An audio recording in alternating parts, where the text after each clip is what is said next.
এটা অত্যন্ত গুৰুত্বপূৰ্ণ খবৰ YBY টকা বিনিয়োগ কৰি সৰ্বস্বান্ত হোৱা ৰাজ্যৰ লাখ লাখ লোকৰ বাবে এটা ভাল খবৰ এই মুহূৰ্তত আহিছে সমগ্ৰ বিষয়টোক লৈ ইতিমধ্যে CID তদন্ত ঘোষণা কৰা হৈছিল আৰু অৱশেষত টকা ঘূৰাই পোৱাৰ খবৰ আহিছে সকলো টকা ঘূৰাই পোৱা যাব YBY যদি আপুনি টকা বিনিয়োগ কৰিছিল অতি শীঘ্ৰেই আপুনি টকা ঘূৰাই পাব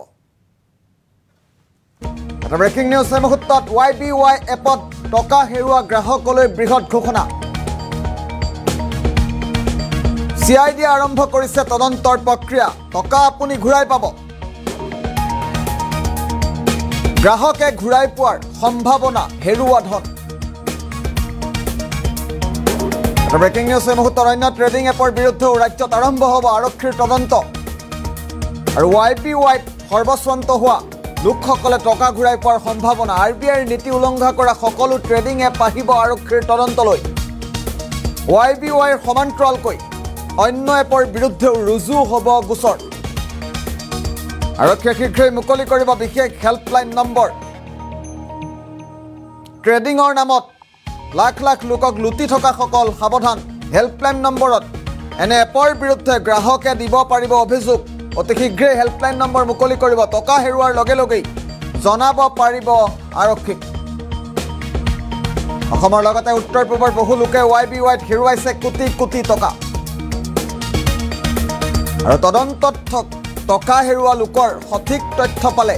ঘূৰাইও পাব পাৰে হেৰুৱা ধন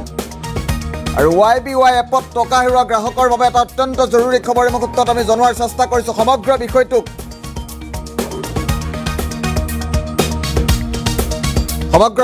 লৈ অধিক কঠোৰ হৈছে অসম আৰক্ষীৰ শীৰ্ষ মহল আৰু আৰক্ষী সঞ্চালক প্ৰধানগৰাকীয়ে এই সন্দৰ্ভত মন্তব্য কৰিছে পুনে পুনে DGPৰ মন্তব্য শুনাৰ চেষ্টা কৰিম YBY ক্ষেত্ৰত আজি প্ৰায় 15 দিন আগতে প্ৰথমবাৰ আমাৰ তাত এই খবৰটো আহিছিলে এইটো পিছত আমি এটা ইনকুৱাৰী কৰিবলৈ CID দিছিলোঁ CID প্ৰিলিমিনাৰী ইনকুৱাৰী কৰি যেটো দেখিছে যে এটো যিখিনি মিনিষ্ট্ৰি অফ ফাইনেন্স আৰু ৰিজাৰ্ভ বেংকৰ গাইডলাইনছ আছে সেইখিনি কমপ্লিটলি ফলো হোৱা নাই এই কাৰণে আমি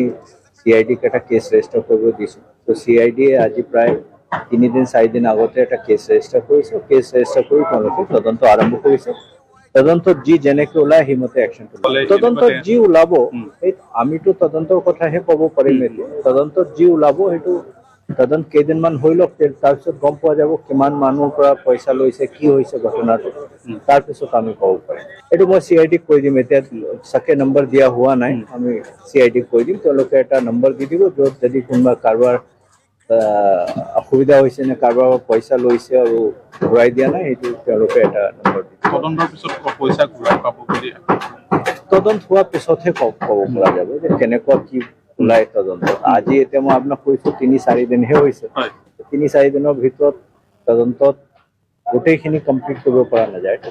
মই CID কৈছোঁ যে যদি তেওঁলোকে তদন্তৰ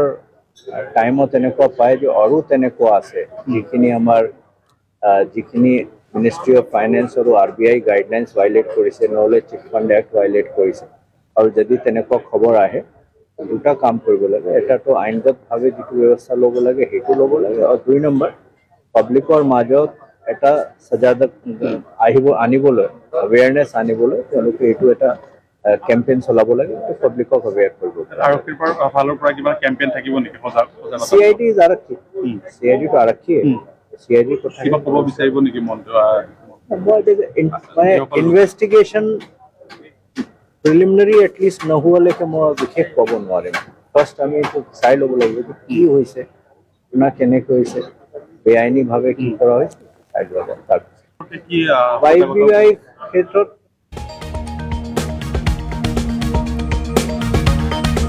এইটো পিছত আমি এটা ইনকুৱাৰী কৰিবলৈ CID দিছিলোঁ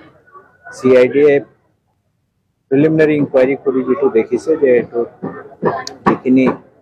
মিনিষ্ট্ৰি অফ ফাইনেন্স আৰু ৰিজাৰ্ভ বেংকৰ গাইডলাইনছ আছে সেইখিনি কমপ্লিটলি ফলো হোৱা নাই এই কাৰণে আমি CID এটা কেছ ৰেজিষ্টাৰ কৰিব দিছোঁ তো CID আজি প্ৰায় 3 দিন 4 দিন আগতে এটা কেছ ৰেজিষ্টাৰ কৰিছে কেছ ৰেজিষ্টাৰ কৰি তেওঁলোকে তদন্ত আৰম্ভ কৰিছে তদন্তত যি যেনেকৈ ওলাই হিমতে একশন তদন্তত যি ওলাব এই আমিতো তদন্তৰ কথাহে ক'ব পাৰিম তদন্তত যি ওলাব সেইটো তদন্ত কেইদিনমান হৈ লওক তাৰপিছত গম পোৱা যাব কিমান মানুহৰ পৰা পইচা লৈছে কি হৈছে ঘটনাটো তাৰপিছত আমি ক'ব পাৰিম এইটো মই CID-ক কৈ দিম এতিয়া চাকে নম্বৰ দিয়া হোৱা নাই আমি CID-ক কৈ দিম তেওঁলোকে এটা নম্বৰ দি দিব য'ত যদি কোনোবা কাৰোবাৰ অসুবিধা হৈছে নে কাৰোবাৰ পইচা লৈছে আৰু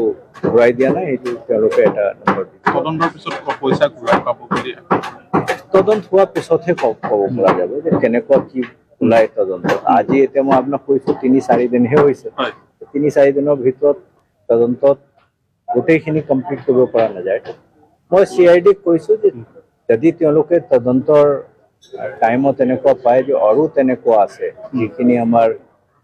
যিখিনি মিনিষ্ট্ৰি অফ ফাইনেন্স আৰু RBI গাইডলাইন্স ভাইলেট কৰিছে নহলে চিট ফাণ্ড এক্ট ভাইলেট কৰিছে আৰু যদি তেনেকুৱা খবৰ আহে দুটা কাম কৰিব লাগে এটাটো আইনগতভাৱে যিটো ব্যৱস্থা ল'ব লাগে সেইটো ল'ব লাগে আৰু 2 নম্বৰ পাব্লিকৰ মাজত এটা সজাগতা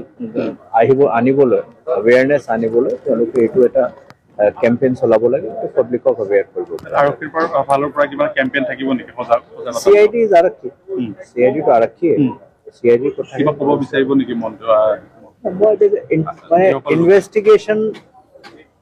প্ৰিলিমিনাৰী এটলিষ্ট নোহোৱালৈকে মই বিশেষ ক'ব নোৱাৰিম ফাৰ্ষ্ট আমি এইটো চাই ল'ব লাগিব কি হৈছে কোনা কেনেকৈ হৈছে বেআইনীভাৱে কি কৰা হৈছে